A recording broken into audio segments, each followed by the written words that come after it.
Voilà, je propose aux représentants de notre hôte, Monsieur le Préfet, son secrétaire général, Nicolas Hauptmann, de vous accueillir, ainsi ensuite qu'à Patrice Martin-Lalande, Catherine Héritier et Philippe Gouet, son représentant annoncé. Nicolas Hauptmann. Merci beaucoup, Monsieur le Président de la...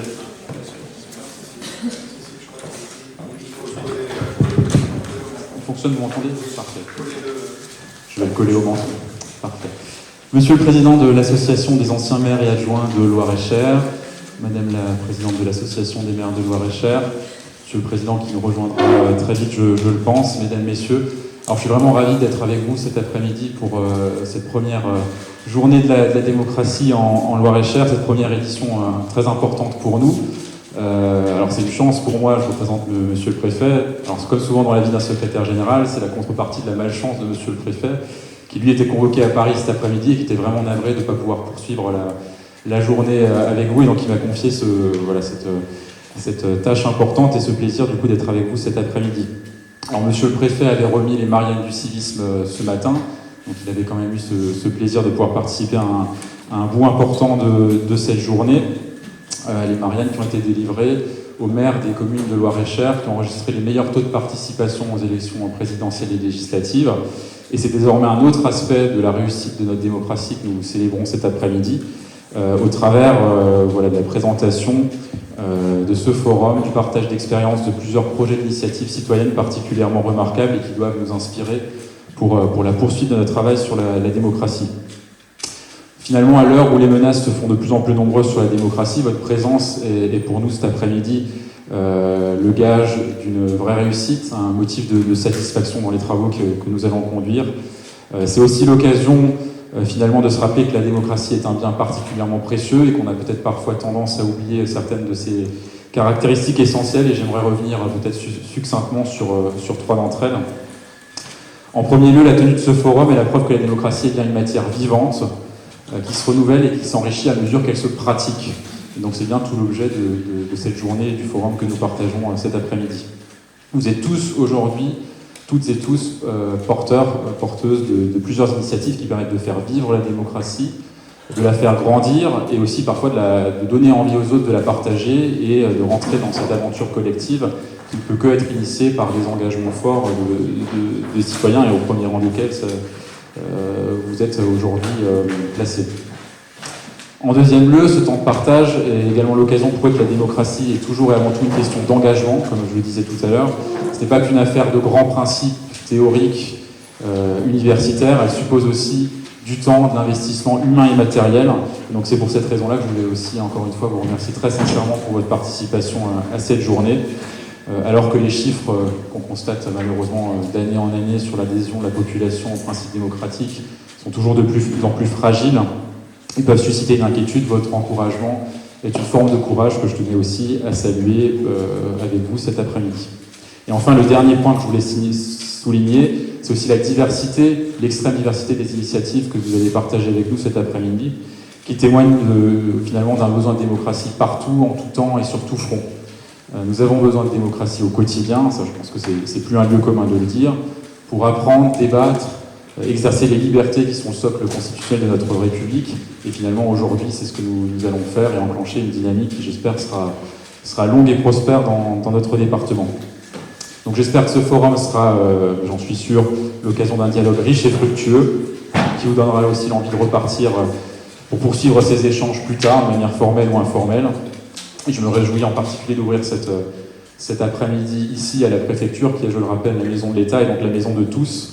Et je suis content que nous puissions avoir ce partage d'initiatives citoyennes ici, qui rend honneur aussi à cette maison de l'État et de tous en Loir-et-Cher. Donc merci encore à tous et bon après-midi de travail. Merci. Patrice Martin-Lalande vous accueille à son tour. Bienvenue à tous. Merci à la préfecture, monsieur le secrétaire général, de nous accueillir ici. C'est vrai qu'on a dès le départ du lancement de cette journée de la démocratie travaillé étroitement avec le préfet, la préfecture, que je tiens encore à remercier. Il y a Pierre-Louis Cyr qui doit être là-bas au fond, c'est un jeune homme à lunettes là-bas, qui est stagiaire de l'INSP, traduisé la ci-devant ENA, et avec qui on a beaucoup travaillé, puis avec chef du service de communication, Clément Helin, qui doit être... Ah ben il est derrière l'enregistrement. Tout est enregistré, hein. Tout ça pourrait être retenu contre vous. Et plus sérieusement, tout cela pourra être revu ultérieurement sur le site de la préfecture, de l'AMF et du conseil départemental. Alors l'idée de cette journée de la démocratie, c'était tout simplement de se rendre compte qu'on est quand même dans un moment de fragilité, de perte de confiance dans la chose publique, de recherche de nouveaux repères. L'idée, c'était de se dire que d'abord, il y avait des choses en Loir-et-Cher qui sont tout à fait intéressantes, ponctuelles, pas suffisamment connues, peut-être pas suffisamment reconnues et encouragées. Et donc, il y avait quelque chose à faire pour montrer à nos concitoyens en Loir-et-Cher que la démocratie, elle est déjà, la démocratie qui se renouvelle, qui se diversifie, elle est déjà à l'œuvre en Loir-et-Cher, dans un certain nombre d'endroits. Et ces endroits-là, il est temps que les habitants de notre département puissent les découvrir, voir tout le bien qu'on peut tirer de ces nouvelles pratiques citoyennes et, je le dis clairement, tout cela soit contagieux. Il faut véritablement, me semble-t-il, qu'avec des initiatives ponctuelles, nous engagions une dynamique de redonner envie de pratiques démocratiques, puisque c'est vrai que le vote une fois tous les 5 ou 6 ans est un petit peu considéré comme insuffisant. Voilà. Alors, le but de notre forum cet après-midi, le premier, c'est véritablement de vous donner la parole, donc je vais arrêter de tenir la mienne, et de vous entendre pour exposer l'initiative dont vous êtes porteur ou porteuse, et notamment sous l'angle de comment ça s'est passé et quels sont les bénéfices que vous avez déjà ressentis, et comment est-ce que, pour donner conseil à d'autres qui voudraient vous imiter, il faudrait s'y prendre. Moi, je souhaite véritablement que chacune des interventions soit un appel, alors au-delà de cette salle, on remercie la presse d'être présente, l'enregistrement permettra aussi de diffuser, et puis je pense qu'après notre forum et après cette journée, on aura l'utilité de se revoir pour essayer de mettre un peu plus en forme encore, visible du grand public, ces initiatives pour qu'elles soient facilement accessibles, y compris d'ailleurs en ayant sur un site, sur plusieurs sites, une page sur ces initiatives citoyennes pour les présenter, pour pouvoir les joindre et pour pouvoir entamer un rapprochement entre ceux qui souhaiteraient vous imiter et puis vous qui avez ouvert la voie. Voilà, donc vous allez avoir 4 minutes et après cela, 4 autres personnes pourront intervenir. On mettra 10 minutes de côté pour dialoguer entre vous et nous, de façon à essayer de compléter les exposés que vous aurez faits sous l'angle dont je viens de parler, véritablement comment est-ce qu'on peut faire en sorte qu'en Loir-et-Cher, les bonnes pratiques soient plus largement partagées, plus largement imitées et reprises en compte, et peut-être même que d'autres initiatives, au travers de votre expérience, naissent soit maintenant, soit après, et des synergies possibles. Il y a peut-être des manques aussi qui existent et qui aujourd'hui pourraient être mis en avant pour essayer de voir ensemble si on peut couvrir ces manques d'une manière ou d'une autre. Voilà, je ne vais pas être plus long. Encore une fois, je vous remercie. Pardonnez-nous pour les imperfections de cette première journée de la démocratie. Comme je l'ai dit à un certain nombre d'entre vous, il faut à la fois, comme les agriculteurs n'aiment pas tellement, défricher, assurer la première récolte. En même temps, c'est pas évident, et donc il y a des choses qui ont été faites peut-être de manière un peu insuffisante. Je vous prie de nous en excuser. Je suis d'ailleurs le principal responsable. Merci. Merci à vous. Catherine Héritier figure parmi les parrains au nom des maires du Loir-et-Cher de cette première journée. Bonjour madame. Bonjour. Bonjour à tous. D'abord, avant d'évoquer quelques sujets, je voulais remercier Patrice Martin-Lalande parce qu'il est l'initiateur de cette journée, enfin de la façon dont elle se déroule. Je suis profondément reconnaissante puisque, comme vous le savez, l'association des maires 41 est plutôt dans l'opérationnel, aux côtés des maires, sur des sujets qui sont nombreux et qui les préoccupent et qui, là aussi, nous mobilisent beaucoup. Et il est certain qu'une journée comme celle-ci, sans l'association des anciens maires, elle n'aurait bien évidemment pas pu avoir lieu. Nous présenterons néanmoins deux opérations qui contribuent au développement de la démocratie par Intramuros et puis le Petit Gibus. Là, je vois son père qui est là, on va dire. Voilà.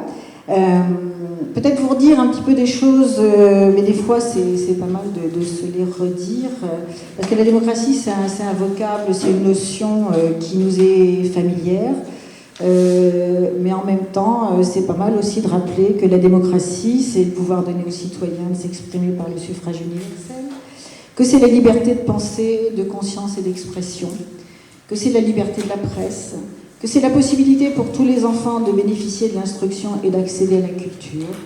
La démocratie, c'est aussi une organisation politique dont la base est la commune, et c'est quelque chose que je redis souvent, et je pense qu'il faut véritablement apporter cette importance à la commune qui est vraiment la base de notre démocratie.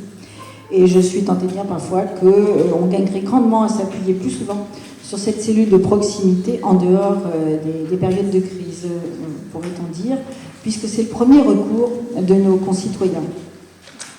Mais aussi, et c'est aussi l'objet de la journée d'aujourd'hui, la démocratie, c'est aussi un exercice qu'il faut pratiquer. Vivre en démocratie, c'est une richesse dont nous semblons parfois avoir perdu la conscience.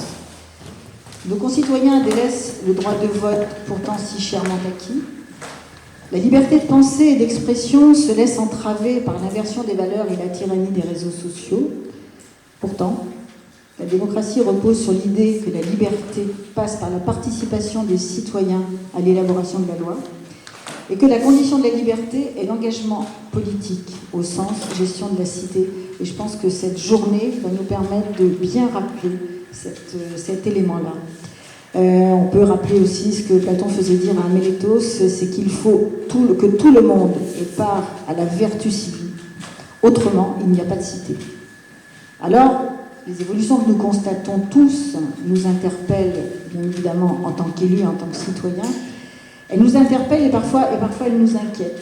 C'est pourquoi la vocation de cette journée est de favoriser les échanges d'expériences. Et moi, pour ma part, je suis ravie de voir autant d'expériences autour de cette table. Et ça va être un vrai délice de vous écouter exposer les finalités et puis les modalités de ces expériences que vous allez nous présenter. La vocation de cette journée, ça sera aussi de nous permettre de conduire une réflexion. Merci à Patrice d'avoir convié aussi des conférenciers, en plus en complément des expériences dont nous allons entendre là à l'instant le récit. Et puis Patrice, on n'en a pas parlé, mais je te fais une proposition, c'est rendez-vous annuel sur ce type de manifestation autour de la démocratie. Je trouve que c'est riche. On va être encore plus riche quand on aura écouté toutes les expériences. En tout cas, moi, je voulais adresser tous mes remerciements à tous ceux qui vont venir nous faire part de ces belles expériences. Merci à tous. Merci. L'invitation est lancée. Claire Fouché-Maupetit, vice-présidente du conseil départemental et représentante de son président ce jour. On vous entend, madame. Oui, bonjour à tous. Je vais juste dire un petit mot au pied levé, en remplacement du président du conseil départemental, Philippe Gouet, qui ne sera pas présent avant 16h. Voilà, je représente, mais avec d'autres collègues, puisqu'il y a d'autres conseillers départementaux ici que je salue, vous remercier, Patrice, comme l'a dit Catherine, très justement précédemment pour toutes ces belles initiatives, et puis en plus des débats et des discussions qu'il y a aujourd'hui. Il y a en parallèle plein d'actions qui sont organisées dans les écoles. Ce matin, on était avec Magali à Naveil, et dans les collèges et dans les lycées, et forcément, on y est très attachés. Parce que cette démocratie, la base, c'est avec notre enfance. Voilà, avec également impatience de vous écouter et de partager ces beaux propos autour de la démocratie. Merci. Je redonne à notre auditoire, Patrice Martin-Lalande, le Wi-Fi de la préfecture, Cheverny _41, voilà, Cheverny avec un C majuscule, bien sûr. Le premier groupe de 5 initiatives, 5 porteurs d'initiatives se prépare. Patrice Martin-Lalande, qu'est-ce qui va réunir les 15 initiatives, à part un temps de parole contraint, et c'est le jeu aussi, qu'est-ce qui réunit, quelle est la sève des 15 initiatives qu'on va découvrir dans quelques instants? D'abord, à mon avis, tous les porteuses et porteurs de projets qui sont ici présents sont fiers de ce qu'ils ont pu mener. Et ils ont raison de l'être parce que ce sont des initiatives qui nous tirent vers le haut, au point de vue de la démocratie, et qui permettent à l'ensemble de nos concitoyens d'avoir une chance supplémentaire de s'insérer dans le bon fonctionnement de notre démocratie, en particulier les plus jeunes. Je crois aussi qu'on a, en ce qui me concerne, en vous faisant signe, pris parmi les initiatives, celles qui étaient très visibles, les JSP, le service national et quelques autres, le passeport pour le civisme qui était bien connu, et puis d'autres qui au fur et à mesure se sont révélés, mais je ne dirais pas, même ici, qu'il n'y a aucune autre bonne initiative qui n'est pas autour de la table. Il y en a plein d'autres, heureusement, c'est la richesse de notre département. Voilà, donc un côté un petit peu représentatif, mais pas complètement de l'ensemble des initiatives, et tant mieux, parce que si on était à 15 représentatifs de tout ce qui existe en Loir-et-Cher, on serait un peu moins heureux pour la richesse de nos activités citoyennes. Donc voilà, ça a été fait de manière aussi objective et aussi sympathique que possible, et puis l'année prochaine, on fera mieux, avec votre aide. Voilà, vous nous direz tout à l'heure ce que vous pensiez de cette invitation des maires du Loir-et-Cher quant à renouveler annuellement cette journée. On démarre avec... Ça tombe bien, je l'avais aussi en tête. On démarre avec 5 porteurs qui vont tester ces 4 minutes qui sont mises à leur disposition. À tout seigneur, tout honneur, Madame le maire de Naveil, Magali Marty-Royer, pour son passeport du civisme, et lui succédera Sophie Manchet. Merci, bonjour à tous. Donc je vais gagner 5 secondes, je n'ai pas besoin de me présenter. La commune de Naveil, dont j'ai la chance d'être maire, a souhaité s'engager très fortement dans le civisme, et ce, en s'adressant d'abord aux jeunes, puisque nous considérons que ce sont bien eux, les citoyens de demain, et que c'est notre rôle de forger la citoyenneté de ces futurs adultes. Ainsi, depuis 2017, notre commune fait partie de l'association des maires pour le civisme en France, association qui en 2017 comptait 5 adhérents dont Naveil.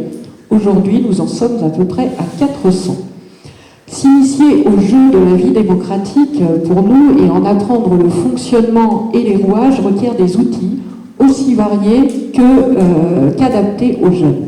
Dans un contexte de crise sanitaire, d'insécurité et d'incivilité malheureusement grandissante, la question du civisme apparaît à la fois comme urgente et primordiale à nos yeux.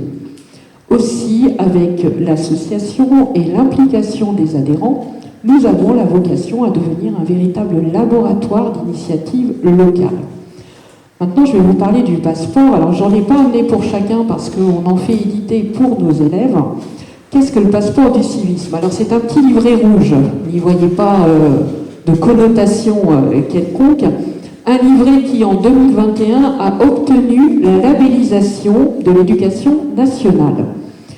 Il est conçu comme un guide ludique et pédagogique, et il propose aux élèves de CM1 et CM2 de réaliser un parcours civique ponctué d'actions individuelles et collectives. Tout au long de ce parcours, les jeunes sont accompagnés par des ambassadeurs du civisme, des forces vives locales de notre commune qui valident chaque action. En fin de CM2, en fonction du nombre d'actions validées, les enfants reçoivent un diplôme et une médaille qui est d'or, d'argent, de bronze, parfois de chocolat. Si on feuillette rapidement ce livret, on s'aperçoit entre autres comme action, on a évidemment le devoir de mémoire avec une action qui est validée par un représentant des anciens combattants de notre commune. On a une action qui concerne prendre soin de ses aînés, une action pour bien vivre ensemble. Je ne vais pas toutes les détailler. À ce jour, Naveil est la marraine de plus de 12 communes dans le Loir-et-Cher, dans l'Indre, et bientôt une supplémentaire dans le Puy-de-Dôme. Pour nous, c'est un formidable outil au service de nos jeunes et nous travaillons déjà au sein de l'association au déploiement d'un livret bleu, cette fois-ci, qui s'adresse aux collégiens. Et également au développement d'une application, ça sortira en 2023, pour les lycéens avec des actions d'engagement au service de la collectivité, comme l'aide aux devoirs, le désherbage des trottoirs pour les personnes âgées, tout ça avec une contrepartie, la découverte du milieu professionnel aussi, c'est quelque chose qui me tient à cœur. Et en contrepartie de ça, nos jeunes adultes auront une aide au permis de conduire ou au BAFA par exemple. Cette journée pour nous, association et pour moi, maire et ainsi que mes collègues qui sont derrière, c'est un moment exceptionnel pour vous encourager tous à relayer cette bonne initiative. Près de 400 communes aujourd'hui, dont Paris, 17e, Nice. On a également Cannes, Nice Métropole. On a le Grand Paris qui a également adhéré. On a également 3 départements qui viennent de nous rejoindre. Donc je suis ravie d'avoir des éminentes représentantes du conseil départemental qui vont pouvoir en toucher 2 mots à leur président, d'autant que Claire connaît bien le sujet. On a le département de la Vendée qui nous a rejoint avec Maxence de Rugy qui est le président de l'association.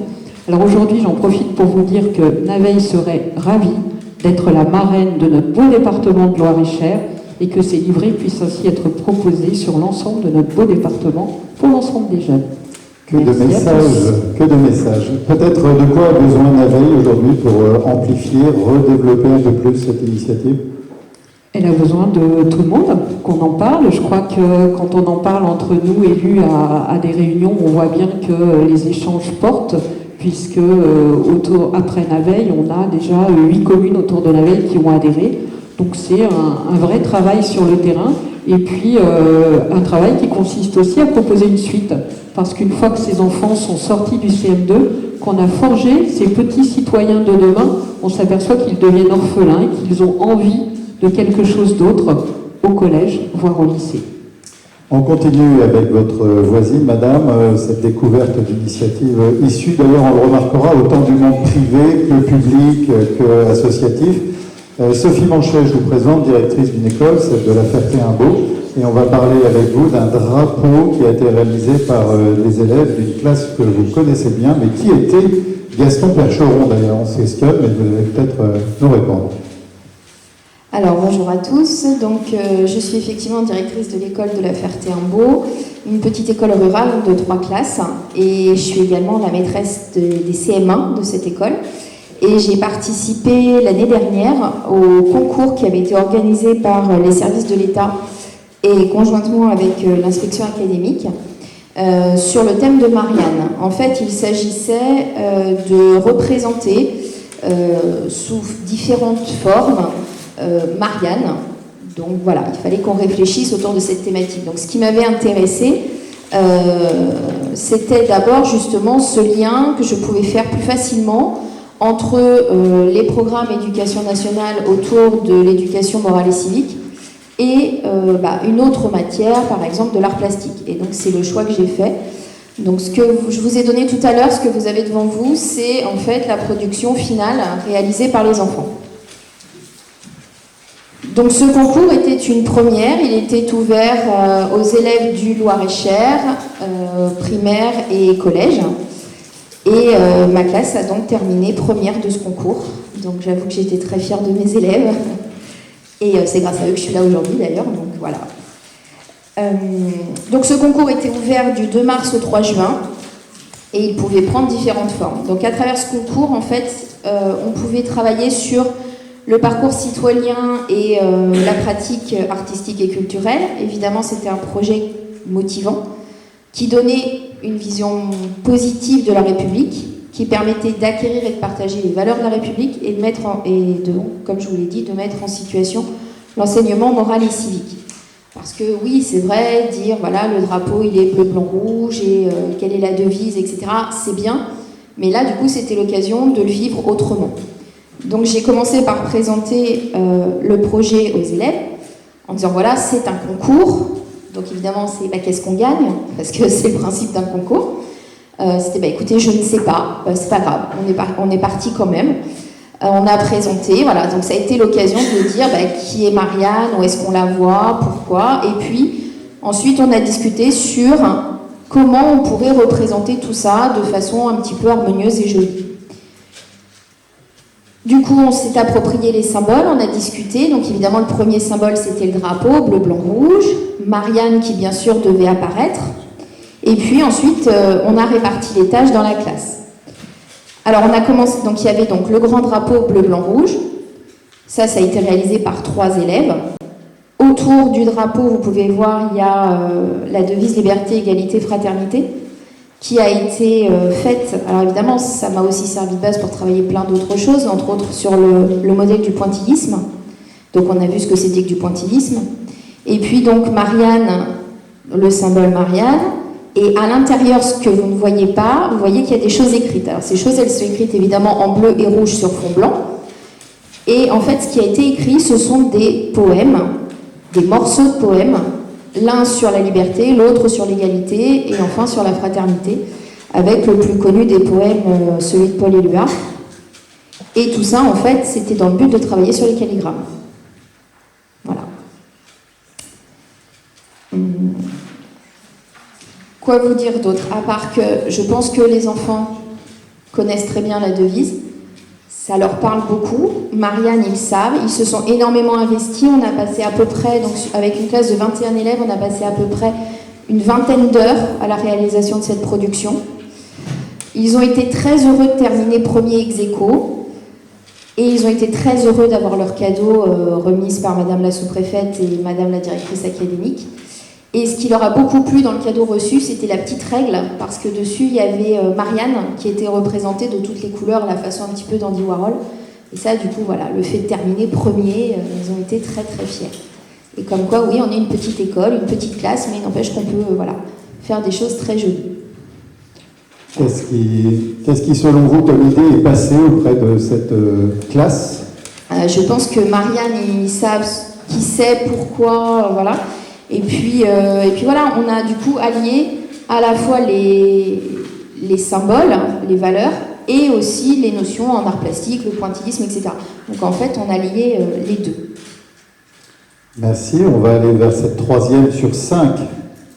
3e initiative portée, elle nous vient de Vendôme, du lycée Ronsard, une éducation au débat raisonné. Où est-on? Pardonnez-moi, je vais vous aider.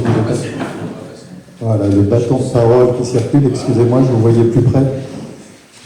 Et donc comment on acculture des jeunes à la contradiction peut-être et à l'affirmation de ces valeurs.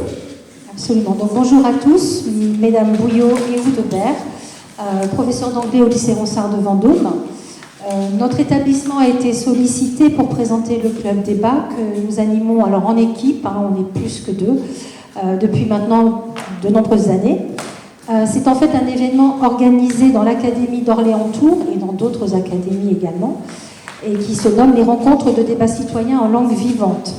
C'est donc ce concours qui nous a au préalable inspiré, à la suite duquel on a décidé de suivre une formation et de mettre en place un club débat en anglais qui est ouvert à tous les élèves, de la seconde à la terminale, ça c'est une spécificité à laquelle on tient, sur la base du volontariat et en dehors du temps de cours. En effet, il nous semblait intéressant de former nos élèves à cet exercice, de leur donner l'occasion de développer leur aisance à l'oral, leur capacité à argumenter et à tenir compte des arguments de leurs interlocuteurs, ce que vous mentionniez précédemment.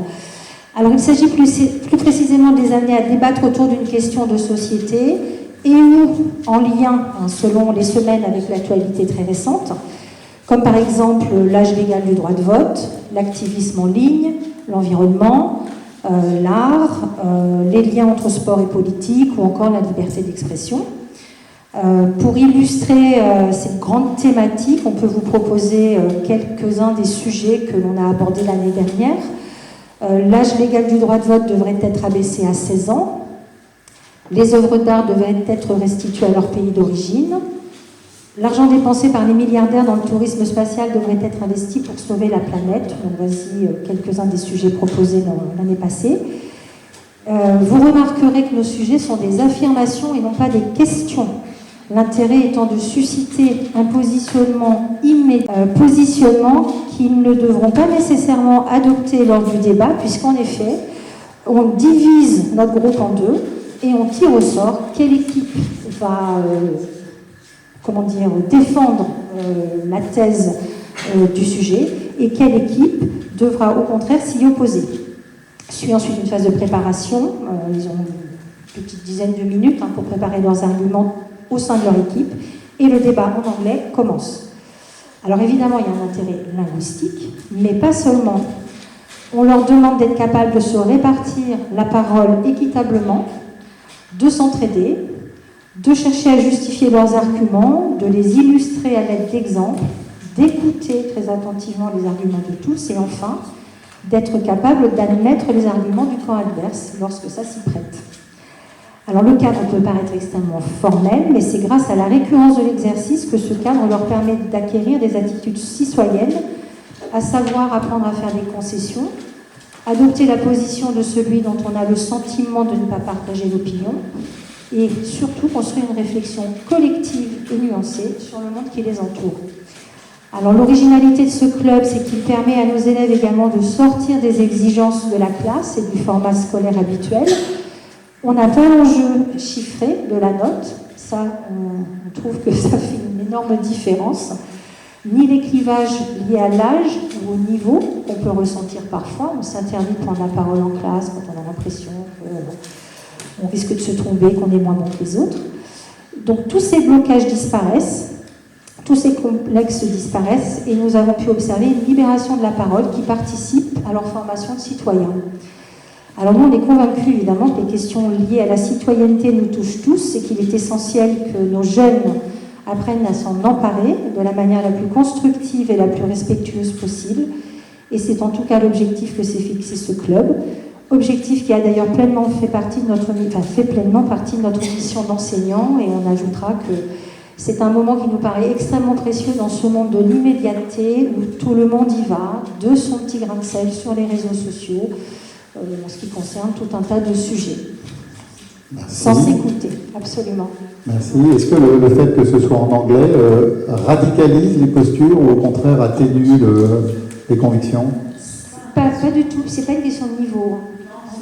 En plus, ils peuvent construire cette réflexion justement dans la phase préparatoire. Donc, non, ils partagent ces idées-là, ils s'arrangent pour pouvoir les exprimer le mieux possible en s'aidant justement. D'accord. Donc, le langage employé ne fait pas varier la profondeur de conviction.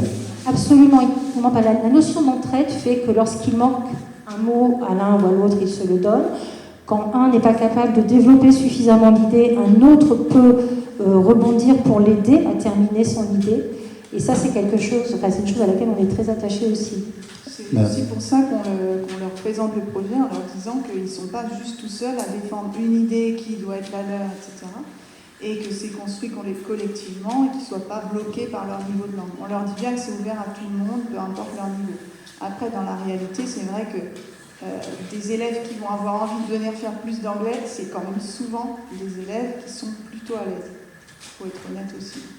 Très bien. D'autres questions qui vont venir de nos grands témoins ou de vos collègues qu'on a entendus ou qu'on va entendre. On passe à la pénultième initiative de cette première séquence de 5, en l'occurrence Philippe Sauzette. Bonjour monsieur, je vous laisse, allons-y, vous présenter et présenter ces drapeaux orphelins. Alors, bonjour tout le monde. Avant tout, je suis effectivement chef d'établissement, mais moi je suis là pour la partie très facile de tout ça, c'est-à-dire que moi je suis simplement le facilitateur et l'organisateur. Ce qui est une sacrée force, c'est que cette action, elle est vraiment, on va dire, multipartie. Avant de commencer, il faudra savoir qu'on est sur un collège qui est le collège Michel Bégon, parce que au-delà effectivement du fait que je suis chef d'établissement, je suis chef d'établissement du collège Michel Bégon. Donc par rapport à la thématique actuelle, par rapport à la résonance de la devise, à un ensemble de valeurs, je pense que c'est plus qu'important de le préciser, notamment souvent par rapport à l'image que le collège, malheureusement, c'est pour ça que j'en profite de l'Assemblée pour le rappeler, je pense que les établissements que j'ai pu fréquenter, c'est un établissement qui a à haute valeur ajoutée, très concrètement. Là, plusieurs parties. Je dirais que les drapeaux orphelins, l'objectif est clairement, si je pouvais résumer en une phrase, c'est de faire en sorte qu'il y ait un temps de rencontre pour dépasser le souvenir et pour faire de ce souvenir une conscience collective, en fait. Et c'est ça, les élèves l'ont vraiment compris. On a l'immense chance, hein, parce que je parle, mais en fait, Monsieur Delvert, Madame Delvert, le général Beyer sont les garants et les porteurs du projet avec nous, à travers effectivement un drapeau orphelin. Si le drapeau est orphelin, c'est qu'effectivement, pour éviter qu'il y ait un trou de mémoire, entre guillemets, si je peux me permettre cette petite trait d'humour, ce drapeau doit être porté par une autre association, par un autre collectif. Et donc le général Beyer et le Souvenir français travaillent notamment avec les établissements scolaires. On n'est pas le seul, il y a aussi le lycée horticole de Blois, il y a des écoles maternelles de Blois qui le font, puisqu'on est présents effectivement tous ensemble sur les commémorations. Et en fait on prend la place de ces combattants, de ces associations, pour maintenir le souvenir existant. Je remercie aussi régulièrement, parce qu'il y a une vraie intervention, une vraie volonté de la mairie de Blois, c'est pas anodin. On ne rencontre pas forcément aussi dans toutes les communes de façon aussi forte. C'est Monsieur Aurin, je crois, si je ne me trompe pas de mot, et Monsieur Hervé, qui sont venus aussi nous chercher, en sachant qu'on avait 2 professeurs d'éducation musicale, c'est pas anodin non plus d'en parler, et d'histoire-géographie. Et tout ça, ça s'articule en fait. C'est-à-dire que pour s'approprier ce drapeau, il fallait que ça fasse sens au niveau du collège, mais que ça ne soit pas une action ponctuelle, que ce ne soit pas uniquement le 11 novembre ou le 8 mai. C'est pour ça qu'il y a des actions comme l'école ouverte avec des élèves de 3e qui partent en Normandie en classe effectivement verte au printemps. On a eu la chance avec le général Beyer d'avoir 3 élèves représentants de l'établissement qui sont allés raviver la flamme au niveau du temple du sol de l'inconnu à Paris en juin. On a une chorale qui régulièrement est présente au 11 novembre et au 8 mai et qui chante. Cette année, mine de rien, ce sont 50 et quelques élèves du collège Michel Bémont sur 600, c'est quasiment un élève sur 10 qui ont été présents lors des commémorations pour chanter pendant effectivement ce temps cérémonial. Il y a le musée de la Résistance, toutes nos classes en français et en histoire travaillent dessus. J'ai demandé aux élèves, un élève devait m'accompagner aujourd'hui et malheureusement il a gagné au Covid, donc il était catastrophé. Je suis allé dans sa classe, j'ai repris ses mots à lui et j'ai vu avec les élèves ce qu'ils en pensaient. Donc je vous donne en fait ce qui ressort. Il y a la thématique du vivre ensemble à travers cette action du drapeau qui est là. Pour faire corps, faire citer, c'est pas moi qui ai donné ces mots-là, c'est vraiment eux. Ne pas oublier, ne pas reproduire. Il y a même des élèves qui ont dit comme ce qui se passe en ce moment, pas si loin de ça de chez nous, effectivement. Pour préserver la paix et pouvoir en toute liberté, pouvoir dire ce que l'on pense à quelqu'un sans crainte d'être jugé ou de provoquer quelque chose de négatif. Je trouve que ce moment, c'est tourné vraiment vers des élèves de 3e notamment. Ils voient effectivement en histoire-géographie, en français, des textes qui font émerger une forme de discernement et d'esprit critique en classe de 4e. C'est une année qui est compliquée pour eux parce que c'est une année où on leur demande de faire des choix à un âge où c'est compliqué de faire des choix, notamment d'orientation. Et cette action, elle a une haute valeur aussi avec tout le travail qui est fait. Je les remercie encore, le Souvenir français et le général Beyer, quand ils viennent dans la grande salle polyvalente du collège, échanger avec nos élèves. Nous, on s'écarte, les adultes, on est présents juste pour faire la médiation, mais il y a un vrai échange entre des anciens combattants, entre le Souvenir français, avec des PowerPoint et un ensemble des questions qui sont posées, et je peux vous assurer qu'ils ne se jettent pas pour poser toutes les questions qu'ils le souhaitent. Et ça participe, je pense, à la maturation rapide à partir du 11 novembre de nos élèves de 3e. Donc je tenais à remercier nos partenaires, à remercier les 2 professeurs qui ne sont pas là, et puis je remercie aussi pour cette belle initiative, parce que si je suis devenu chef d'établissement, c'est avant tout parce que je crois au partage, je crois à l'intérêt général, et je pense que l'école, ça doit être le berceau de la démocratie. Et que si on manque à cette tâche-là, eh bien je pense qu'effectivement on ne sert plus à grand-chose. Voilà. Merci Philippe Sauzet. Votre voisine, je crois, Karine Gasselin, va représenter en tant qu'inspectrice de l'éducation nationale, du côté de la circonscription de Romorantin, une initiative qui a pour nom la coordination interservice pour la promotion de la citoyenneté. Je précise juste une chose, c'est que le Souvenir français peut tout à fait compléter votre témoignage, M. Sauzet, mais dans quelques instants. 5e et dernier témoignage de cette première séquence. Bien, merci. Alors, effectivement, je vais présenter une action menée en tant qu'inspectrice de l'éducation nationale, mais en coordination avec la mairie de Romorantin, la préfecture du Loir-et-Cher et le ministère de la Justice. Je n'ai rien fait toute seule. Donc, on a essayé, je vais vais vous exposer comment ça a pu insuffler une nouvelle dynamique aux citoyens du quartier prioritaire de la ville. Sur le quartier prioritaire de la ville de Romorantin, on avait une situation qui se délitait peu à peu depuis quelques années, avec une paupérisation des familles. Il faut savoir qu'on avait l'indice de position sociale le plus bas de la région centre. Des parents peu engagés dans les apprentissages scolaires, dans le suivi de la scolarité, donc un manque d'ambition scolaire. Des difficultés liées à l'apprentissage de la langue française avec 70% des élèves allophones. Et malheureusement, des incivilités régulières sur les agents de l'État liées à une méconnaissance des structures étatiques. Alors comment nous avons réagi ?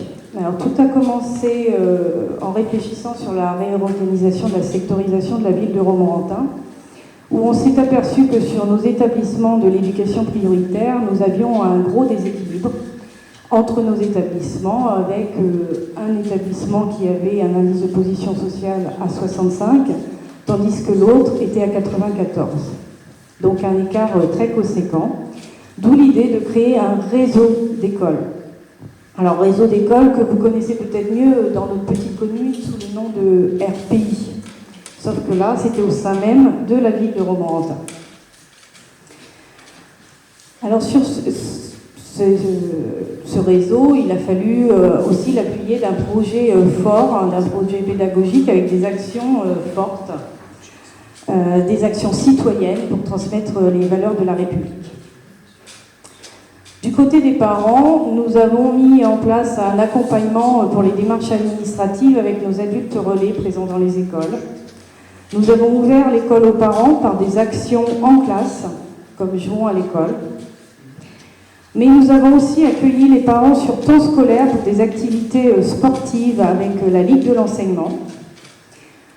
C'est des activités sportives qui permettaient aux parents de se retrouver, de parler la langue française, mais aussi de mieux se connaître et de se rapprocher de l'école. Pour les élèves, en partenariat avec la préfecture, nous sommes partis à la découverte des institutions françaises, et notamment des sorties citoyennes à vélo, qui ont eu un vif succès parce que nous étions encadrés par les agents de force de l'ordre. Donc ça a permis de les voir sous un autre angle, de recréer du lien, puis comprendre les fonctions de chacun au travers de ces sorties à vélo.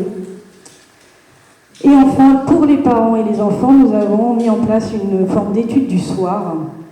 Étude du soir où les parents étaient pleinement engagés dans le suivi des acquisitions scolaires. Vous pouvez l'entendre nommer coup de pouce clé. Alors comment nous avons créé ce réseau ? Le réseau Voltaire, c'est 4 écoles, 2 écoles maternelles, 2 écoles élémentaires, distantes de 800 mètres seulement. Nous avons privilégié les classes dédoublées dans un seul endroit. Tout ça a permis de recréer une mixité sociale, mais aussi un suivi individualisé des élèves grâce à une pédagogie innovante, parce que nous avons financé largement le numérique et l'intelligence artificielle, mais aussi la formation des enseignants, et donc les mêmes chances de réussite pour tous. Et pour l'ambition scolaire, on a créé une école Émile avec un apprentissage renforcé de la langue anglaise, compétences linguistiques maîtrisées par nos élèves. Alors pour quels résultats, me direz-vous, puisque c'est ce qui nous importe ? Eh bien maintenant, je peux vous donner les résultats puisque nous avons les évaluations nationales à l'éducation nationale qui sont vraiment un facteur fixe. Donc si l'an dernier, les résultats à la l'ICP étaient de 55% pour le français, elles ont été l'an dernier, en 2022, à la fin de l'expérimentation, à 70% de réussite. En mathématiques, un petit peu moins, mais nous progressons quand même de 10 points avec 52% l'année d'avant, contre 63% en 2022. Mais le résultat le plus spectaculaire reste sur l'apprentissage de la lecture, avec des élèves qui sont arrivés en début d'année en lisant au CE1 27 mots par minute, alors qu'on en attend 50 normalement, donc bien en dessous. Et ils finissent l'année avec un résultat de 74 mots lus par minute, alors qu'on en attend 70 à la fin de l'année. Donc un très très très beau résultat. Évidemment, outre ça, 0 incivilité cette année, donc je crois qu'on peut se dire que c'est gagné. une confiance retrouvée, des parents plus impliqués, puis j'ai envie de dire un plaisir partagé, autant pour les enseignants que les parents, que les élèves. Et ça fait du bien de voir des sourires aux portes de l'école. Merci. Alors, que pensez-vous de ces 5 initiatives? On va alterner selon le rang d'invité ou le rang en table, le rang d'observateur ou le rang d'acteur. On va démarrer avec vous, Madame le maire, ensuite peut-être Nicolas Hauptmann ou quiconque lèverait la main. On a 3 micros en tout, donc on est obligé de se partager aussi cet instrument. Très rapidement, moi je voudrais rebondir sur la force des symboles. J'ai entendu parler de Marianne, j'ai entendu parler de drapeaux. On voit bien que les enfants, eux, ne sont pas blasés. Ils ont envie de ces symboles. Ce matin, on a remis le passeport du civisme en présence de notre sous-préfet, de notre député, de notre conseillère départementale. Plein de belles écharpes en face d'eux. Les enfants étaient impressionnés et fiers de cette manifestation. On est allé sous l'Arc de Triomphe avec des bouts de chou de CM2. Petite fille qui m'a dit, tu sais, Madame le maire, j'ai des frissons. Voilà, eux ne sont pas blasés. Donc, qu'est-ce qu'on peut faire pour aujourd'hui ne pas blaser les adultes, en fait? C'est le grand défi qu'on a à relever. L'école pour toute la vie. Monsieur le secrétaire général. Oui, merci beaucoup de me redonner la parole. Alors déjà pour dire que vraiment je trouve que les différentes actions qui nous ont déjà été présentées sont vraiment formidables et c'est passionnant de voir voilà, l'investissement qui a été fait, les résultats qui ont été obtenus et puis finalement l'avenir qui est déjà préparé, soit parce qu'il y a d'autres classes d'élèves qui ont participé, soit parce que ceux qui ont participé ont finalement des envies aussi pour le futur de démocratie et de travail autour de ces questions et des résultats scolaires en fait qui progressent grâce à cela. Moi je voulais juste profiter de l'occasion qui m'était donnée de dire un petit mot au sujet du concours Marianne et des symboles de la République pour annoncer, parce que ça avait été déjà échangé entre le préfet et la directrice académique, Madame Lair, qui nous a malheureusement quittés. Je regarde le secrétaire général qui pourra aussi le confirmer, que nous renouvellerons ce concours l'année prochaine avec grand plaisir, et puis aussi, à titre personnel pour le préfet, qui lui participe aussi au jury final finalement, et qui avait beaucoup apprécié de pouvoir avoir ce moment de partage avec les enseignants, les élèves, et puis aussi les parents d'élèves qui s'étaient impliqués dans ce travail. Donc voilà, juste pour vous donner ce mot d'enthousiasme pour l'avenir. Madame l'héritier. Juste quelques mots. D'abord, pour féliciter les initiateurs de ces actions. Leur dire aussi que de la même façon que ce matin, j'ai dit que c'était réconfortant de voir des collègues se voir honorés parce que le taux de participation aux élections dans leur commune est important. De la même façon, mesdames et messieurs, sachez que ce que vous avez exposé est particulièrement réconfortant. De voir que d'abord les enseignants se mobilisent sur ces actions qui sont aussi importantes pour l'avenir de nos enfants. De voir aussi que nos enfants, comme le dit Magali, ne sont pas blasés et que de temps en temps, il serait bon de communiquer sur ce qui va bien, sur les expériences qui vont bien, plutôt que de communiquer sur celles qui vont mal. Et en tout cas, c'est le souhait que je formule, c'est qu'on puisse véritablement communiquer sur ces actions, d'abord pour que ça donne envie à d'autres d'en initier. Se dire aussi que, j'entends Magali qui dit qu'il faudrait qu'on fasse pareil avec les adultes. Moi, ce que je me dis, c'est que nos enfants sont les adultes de demain et que finalement, tout notre avenir est entre vos mains, mesdames et messieurs. Merci. Est-ce qu'on engage une nouvelle tranche? Monsieur Offron, j'arrive.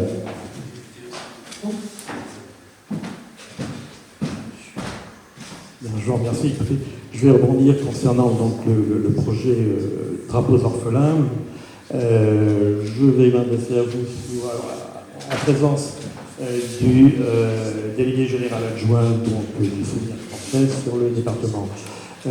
Oui, si le Souvenir français, sa mission première a été de s'occuper particulièrement donc, de l'entretien des tombes des soldats qui sont morts pour la France. Le Souvenir français fait particulièrement attention également à créer, je dirais, un lien fort, un lien assez puissant avec tous les écoliers, avec les collégiens, avec les lycéens. Le tout étant de porter un message sur les valeurs de la République autour du drapeau français, qui est quelque chose de tangible quand il arrive. Le drapeau.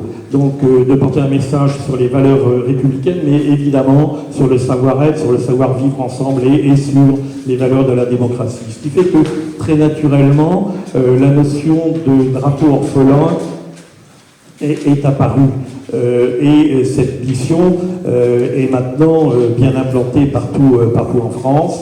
Ce qu'il faut en dire, puisque c'est d'avenir que nous parlons, bien évidemment, d'avenir pour nos projets, mais d'avenir également pour tous les jeunes que nous rencontrons, nous tous, c'est de dire en tout cas qu'à notre niveau, je dirais que l'année prochaine, nous serons bien évidemment présents et déjà avec beaucoup de contacts pour un certain nombre de collèges et lycées du département, avec un souci que nous devrons relever, c'est qu'il devient difficile, et c'est peut-être un appel que je peux faire en même temps, il devient difficile de trouver des drapeaux qui soient eux-mêmes révélateurs, qui soient porteurs.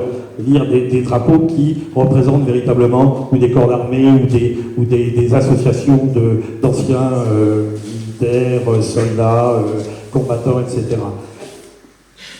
Une note d'espoir, c'est qu'il y a beaucoup plus de demandes au niveau des collèges, des lycées, même des écoles, beaucoup plus de demandes que nous n'avons actuellement de drapeaux. Donc une note d'espoir, et incontestablement pour l'année N+1, pour l'année prochaine, eh bien écoutez, on sera heureux de faire le point avec vous. Merci beaucoup. Merci. Le micro juste à votre voisin, monsieur, s'il vous plaît, à votre droite, pour monsieur le député Chudeau, venu de l'enseignement et qui a sans doute été sensible à quelques-unes de ces initiatives. Mesdames et messieurs, je vais exprimer sans micro parce que le micro... Oui, mais il y a un enregistrement. Dans ce cas-là, je suis obligé de le faire. Je suis désolé, mais je trouve que la sono... Oui, je trouve que la sono est très sourde et bref, peu importe. Bien, je voulais d'abord, évidemment, féliciter les promoteurs et les défenseurs et les porteurs des initiatives qui viennent de nous être présentées. Vous le savez peut-être, avant d'être député du Loir-et-Cher, j'étais inspecteur général de l'éducation nationale, retraité. Et évidemment, j'ai vibré, n'est-ce pas, en entendant mes collègues présenter des actions pédagogiques de cette qualité. Et j'ai bien reconnu là l'esprit de ma grande maison, qui restera toujours ma grande maison, l'éducation nationale. Et je vous félicite vraiment très vivement. Je suis frappé également par ce qu'a dit Madame le maire tout à l'heure à propos de la force des symboles. Je trouve très rassurant que nos jeunes, dans les projets notamment pédagogiques, se rassemblent autour des symboles de la République. Je pense qu'un symbole, c'est un repère, et que nos jeunes, plus que jamais, ont besoin de repères. Alors, les symboles vivants, ce sont évidemment les maires, ce sont aussi, avec mon cher collègue Marion ici, les députés. Les députés, ce sont les incarnations vivantes de la démocratie, puisque nous sommes élus par le suffrage universel et uninominal à deux tours, directement par le peuple français, comme le président de la République. Et donc c'est très important que nous soyons parmi vous, nous le faisons tous les deux de tout cœur, parce que c'est notre place, parce que nous voulons symboliser aussi l'attachement que nous avons à cette opération magnifiquement initiée par M. Martin Lalande, et que je voudrais, si vous permettez, chers collègues, féliciter et remercier de cette très belle initiative. Merci. Merci. J'ai failli lancer des applaudissements, mais ce sera pour la fin de ce forum. En fait. On avance d'un cran, on redécouvre... Alors, Jean-Michel, vous êtes Jean-Michel Bernabotto, le représentant du président d'Aglopolis, et on va parler de concertation avec vous, et se prépare dans le starting block ensuite Christine Robin. Merci, bonjour à toutes et à tous. Merci de m'avoir invité. J'en représente évidemment beaucoup des techniciens, des élus qui ont travaillé et œuvré pour ce projet qui s'intitulait « Quel avenir pour le secteur de la bouillie ». Pour vous resituer, la bouillie, c'est le secteur de Blois situé entre Loire et Cosson. Donc un ancien déversoir, enfin ce qui est le déversoir de la Loire en 4 crues centenales, et donc qui s'est vu urbanisé tout simplement par un phénomène très naturel chez l'être humain. La dernière crue datée de 1907. 1907 jusqu'après la guerre, les gens ont oublié que la Loire pouvait se répandre aussi manifestement. Et donc on a eu, juste après la Seconde Guerre mondiale, puisqu'il fallait rebâtir Blois qui avait été vraiment grandement bombardé, et on attendait beaucoup de population, il a fallu reconstruire. Et donc entre 1950 et 1990, ce sont à peu près 150 logements qui se sont vraiment implantés dans ce secteur dont on savait tous qu'il était à risque, tout simplement parce que les gens avaient besoin de construire leur maison. Donc 1907, donc c'est la genèse. Heureusement, grâce à 3 événements, j'allais dire heureusement ou malheureusement, grâce à 3 événements, tout le monde a pris conscience qu'il fallait désurbaniser. On a eu d'abord les inondations de Vaison-la-Romaine, qui ont été catastrophiques pour cette ville. J'ai regardé, c'était en septembre 92, vous voyez. On a ensuite eu, évidemment, tout le monde s'en rappelle, la tempête Cynthia en Vendée en 2010. C'est pareil, il y a vu des maisons et des gens mourir. Donc ça a été le deuxième vraiment événement majeur. Et on a eu, il n'y a pas si longtemps que ça, en mai 2016, le débordement, l'inondation due au Cosson, non pas à la Loire, mais au Cosson, qui vraiment s'est répandu dans cette zone-là. Donc il fallait absolument, malgré cet oubli, malgré le fait que les gens se disaient mais à quoi ça sert, il fallait désurbaniser. Cette désurbanisation a commencé en 1996. Il a fallu donc racheter des maisons, les raser. Vous imaginez le traumatisme pour les gens qui avaient construit pour la plupart leurs maisons eux-mêmes, qui les avaient rénovées, enfin qui avaient beaucoup investi. Il fallait les exproprier et faire en sorte justement de raser pour redonner à la Loire ce volume pour qu'elle puisse s'y répandre. On a donc décidé pour la sécurité des personnes, surtout des personnes, et puis évidemment des biens, puisqu'en cas d'embarque, on voit bien que ça peut se propager et faire beaucoup plus de dégâts aussi après. On a donc décidé d'une vaste opération qui s'est intitulée Quel avenir pour le secteur de la bouillie. Et on s'est posé la question justement pour se dire mais comment on va faire? Les élus, avec les techniciens, avaient déjà travaillé. On s'est dit mais il faut absolument que les gens participent à cette opération d'envergure de désurbanisation et puis de reconditionnement du site, puisque c'est quand même gigantesque comme endroit. Donc on avait plusieurs pistes de réflexion. Il y en avait 2 en fait. Soit on construisait avec les gens qui habitaient ou pas, d'ailleurs, puisque cette reconstruction de ce site, ce réaménagement, il concerne 2 types de populations. Il concerne les gens qui habitent Blois-Vienne, évidemment, puisqu'ils y sont directement concernés, mais il concerne aussi tous les Blaisois et tous ceux qui viennent visiter, se promener, faire en sorte de redécouvrir un lieu emblématique de la ville de Blois, avec vraiment un écosystème très très intéressant. Donc on s'est dit 2 façons de faire. Soit on construit avec eux, donc tous ensemble, vraiment une co-construction d'un projet très très vaste, soit on fait une consultation. L'avantage de la co-construction, c'est qu'on fait participer vraiment tout le monde, et c'est que c'est très très long. Et on avait à cœur de faire en sorte que ce site soit réaménagé rapidement. Nous sommes donc en 2020. Vous allez voir que ça ne va pas être si rapide que ça, enfin. Donc on a privilégié ce site. Jean-Michel, ce sera rapide, ça sera 2 minutes, de toute façon, ce qui vous reste. Je suis bavard, je sais. Mais c'est un projet tellement passionnant. Donc on a choisi la consultation. Donc on a commencé cette consultation en 2020, hélas, mars 2020, là, le Covid. Donc cette consultation, il a fallu faire en sorte qu'on puisse la mener quand même. Donc on l'a menée avec des outils modernes. Le premier, ça a été un site internet spécialement dédié avec un questionnaire. Donc c'était sur le site d'Aglopolis, un questionnaire adressé à toute la population, à tous ceux qui avaient envie de répondre. On a eu presque 1500 réponses, donc quand même un échantillon assez représentatif. Oui, c'était très très large. Sur ces 1500 réponses, on avait demandé aux gens, donc il y avait plusieurs types de questions. J'ai là les statistiques. Vous voyez, il y a eu 55% de femmes et 45% d'hommes, par exemple, qui ont participé à ce questionnaire. Et on avait demandé aussi, si vous voulez bien nous donner votre adresse mail, on fera en sorte de continuer à vous faire participer après le questionnaire. On a eu 533 personnes qui ont donné leur adresse mail pour continuer à participer à cette concertation. Donc première phase, la consultation. Deuxième phase, on a, avec ces 533 personnes, on a fait en sorte de faire une conférence YouTube. On les avait tous invités. On avait évidemment aussi invité toutes les associations concernées par l'aménagement de ce site, et il y en a quand même beaucoup.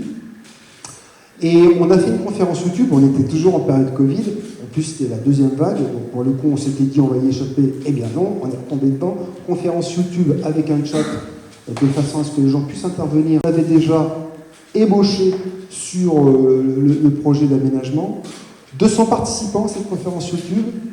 3e étape, on a continué, on était encore en période Covid, c'était la 3e vague, décidément on s'est dit on ne va pas y arriver.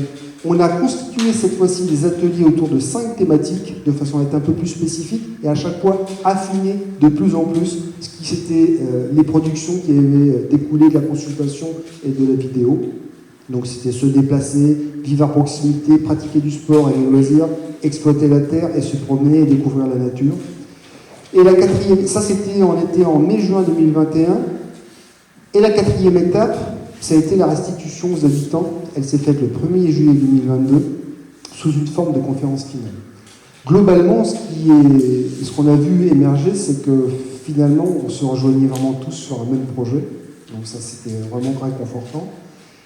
La future étape, c'est évidemment celle de la construction et de l'aménagement. Donc elle commencera bientôt, on commencera par l'avenue Wilson pour petit à petit se propager sur toute la Bouille. Voilà. Moi, je propose qu'on applaudisse Jean-Michel parce que c'était vraiment un exercice difficile pour lui que de résumer ça en 4 minutes. Bravo. Excellent exemple. On continue, Madame l'élue Christine Robin, avec vous, Madame, 6e adjointe au maire de Blois, pour une autre démarche d'ampleur portée par cette fois une autre collectivité, en l'occurrence la ville de Blois, sur le fameux budget participatif qui est une sorte d'icône en France parmi les mairies quand il s'agit de faire parler sa population. Oui, merci. Le budget participatif donc, a été initié à la mairie de Blois en 2019.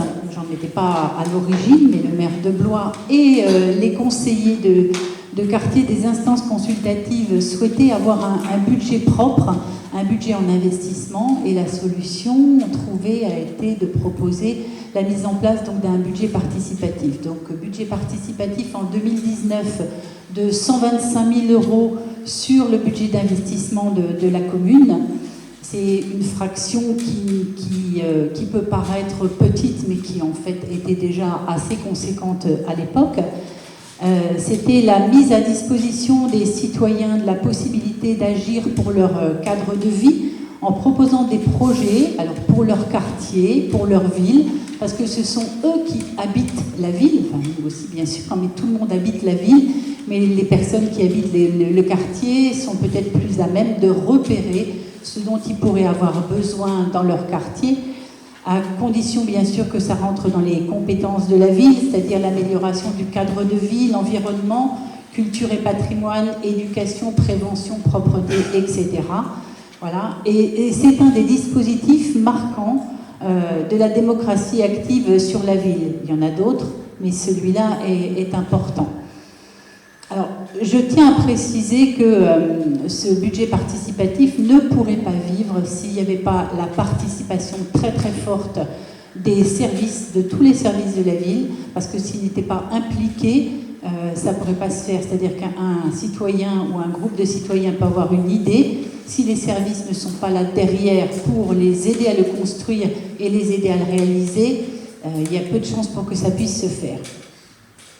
Et puis les partenaires aussi, que sont les maisons de quartier qui se font le relais aussi de ces initiatives, et les associations, bien sûr, sur la ville de Blois, qui sont très nombreuses.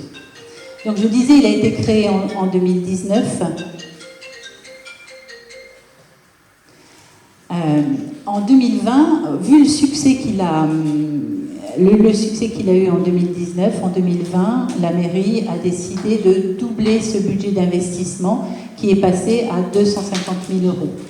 Alors 250 000 €, qu'est-ce que je peux vous dire par rapport à ça ? Il y a eu plusieurs projets qui ont été réalisés. Un skatepark, par exemple, qui est tout près d'ici. Enfin, j'ai aucun sens de l'orientation, donc je ne sais plus où il est, mais voilà, là, voilà. Merci. Les bains de soleil qui ont été installés à la Creusie, c'était une demande des habitants et une proposition dans le cadre du budget participatif. La plantation d'arbres dans le parc de la Roue, qui est déjà arboré, mais qui nécessitait notamment autour de l'aire de jeu pour les enfants d'être un petit peu plus ombragé. L'aménagement de la place Beauvoir et le théâtre très récemment, le théâtre de verdure au lac de la Pinsonnière. qui peut servir à tous ceux qui ont envie de s'emparer de cette structure, que ce soit des associations, que ce soit des écoles, que ce soit d'autres personnes pour des manifestations. Alors, tous ces éléments-là sont présentés sur le site de la ville. Je pensais qu'on pouvait avoir une connexion Internet, mais apparemment c'était compliqué pour que tout le monde puisse le présenter. Mais en tout cas, sur le site de la ville, il y a une page qui est dédiée au budget participatif. On publie aussi cette information-là dans le Blois-Mag du mois de mars ou du mois d'avril. Et puis, les personnels du service démocratie locale sont très régulièrement sur le terrain. Sans eux, on ne pourrait rien faire non plus. Très régulièrement sur le terrain pour présenter ce budget participatif aux habitants. Alors, un dispositif qui est mis en place, il a besoin d'être évalué. C'est ce que nous avons fait l'année dernière en posant la question aux différentes instances consultatives.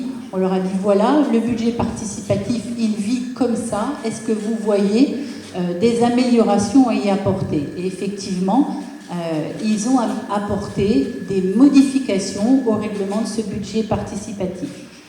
Alors, la première modification, c'est que les porteurs de projets déposaient un projet, et puis, bon, ça se faisait, il y avait un vote, mais il manquait une étape. Et cette étape, on l'a recréée en leur permettant de rencontrer les différents services de la ville. Voilà, donc il y a eu cette étape-là qui s'est déroulée au mois de juillet, et ça a été très très intéressant parce que ça a permis aux citoyens qui proposaient des projets de se rendre compte qu'ils étaient ou pas dans les compétences de la ville, et puis qu'il pouvait y avoir, à la fois des obstacles qui pouvaient être matériels pour la réalisation de leurs projets. Donc l'échange permettait une meilleure compréhension. La deuxième modification sur le règlement de ce budget participatif, c'est le fait qu'on demande aux porteurs de projets, alors pas simplement de proposer une idée, mais d'aller faire campagne, un peu comme une campagne électorale. C'est-à-dire qu'on va leur demander, ça va arriver bientôt là, d'aller sur le terrain et puis de présenter leur budget, leur projet, pour donner envie aux personnes de voter pour eux.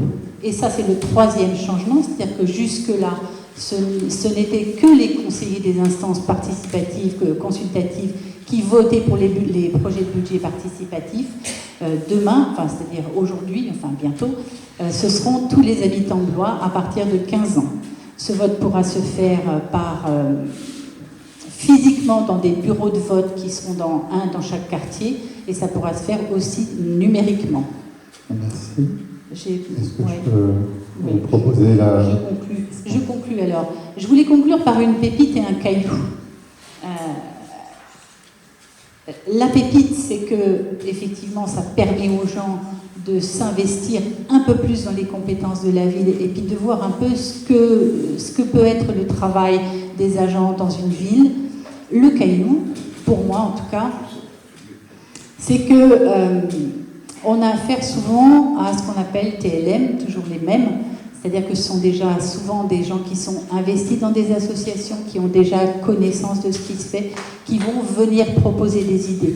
Et ce que j'aimerais bien, ce que nous aimerions bien, c'est aller au-delà de ces TLM pour que toutes ces initiatives participatives, démocratiques, puissent toucher le plus grand nombre de personnes. Merci, très beau projet. On rime sur la 8e initiative de notre après-midi. On est ensemble jusqu'à 16h, je vous le rappelle. La formation au geste qui sauve, portée par le capitaine Jean-Noël Richard du 10-41. Bonjour monsieur. Bonjour mesdames, bonjour messieurs. Alors si je suis cet après-midi parmi vous, c'est en qualité de président de l'Union départementale des sapeurs-pompiers de Loir-et-Cher. Écartant un tout petit peu, oui. J'ai la voix qui porte. En qualité de président de l'Union départementale des sapeurs-pompiers de Loir-et-Cher, qui est une association qui certes est pour la protection sociale des sapeurs-pompiers, mais aussi avec notre mission former les citoyens aux gestes qui sauvent, et association de loi 1901 avec mission le secourisme à la population. Alors les gestes qui sauvent, ils sont destinés à tous, c'est pour ça que c'est un engagement citoyen. Pour nous, c'est très important.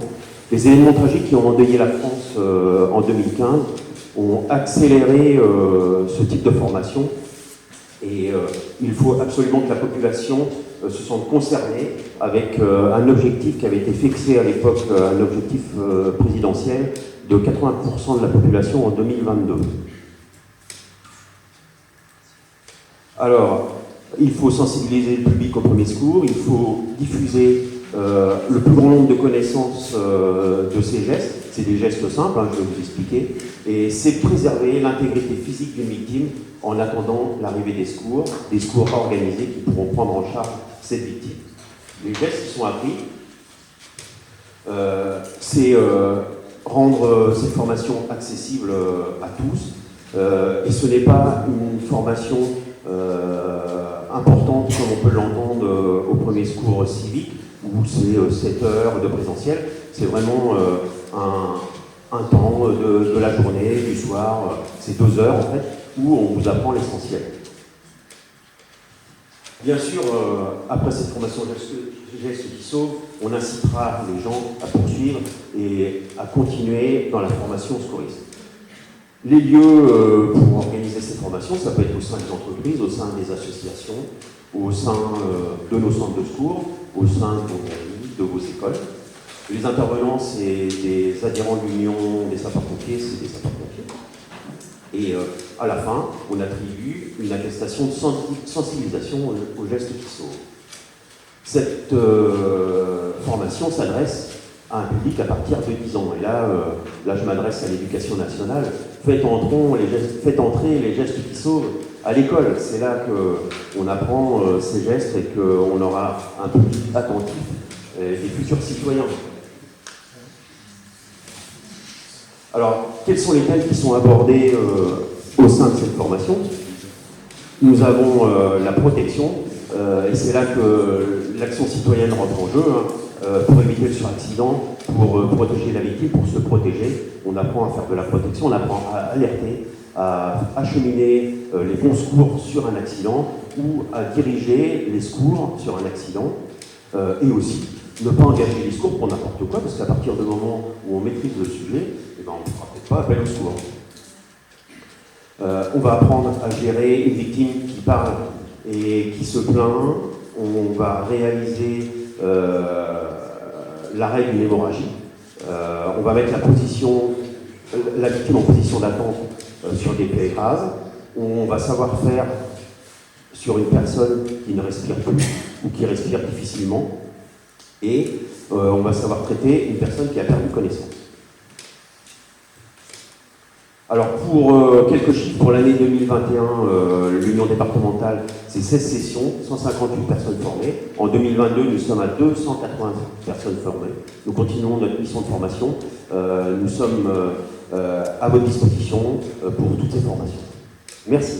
Merci, bonne continuation, monsieur le gradé. On va aller vers le petit Gibus, représentant du secteur privé, pour une publication qui, je crois, Thierry Bonaudet, est parrainée par l'Association des maires du Loir-et-Cher. Tout à fait. Donc, je suis là pour présenter le magazine Petit Gibus, une initiative locale qui a été lancée en 2008 en partenariat avec l'Association départementale du Loir-et-Cher. Merci Caroline Soudé et Vérifier pour leur confiance dans ce lancement. Le Petit Gibus, c'est un outil d'éducation à la vie civique et sociale qui est à la disposition des communes, dont les thématiques variées s'appuient sur l'action communale et intercommunale.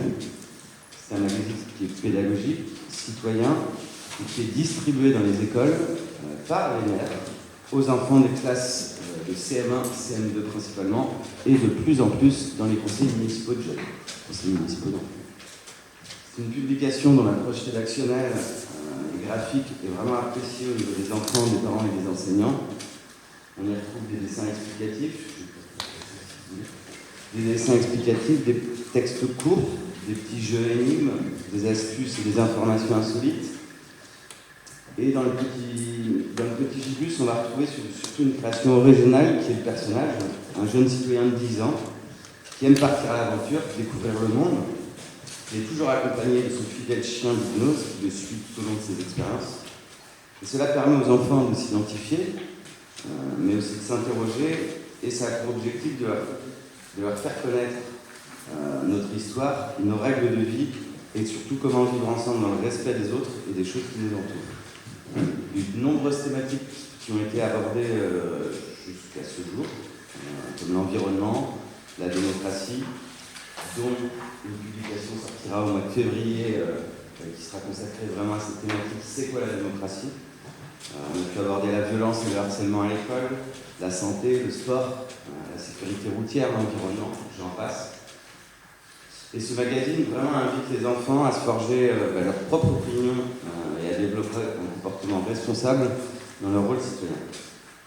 Au niveau de son parcours et de son histoire, c'est un magazine qui est autorisé de distribution dans les écoles depuis plus de 30 ans, qui est partenaire des maires depuis 1987 et qui est issu d'une coproduction avec l'Association départementale des maires de Loire-Atlantique.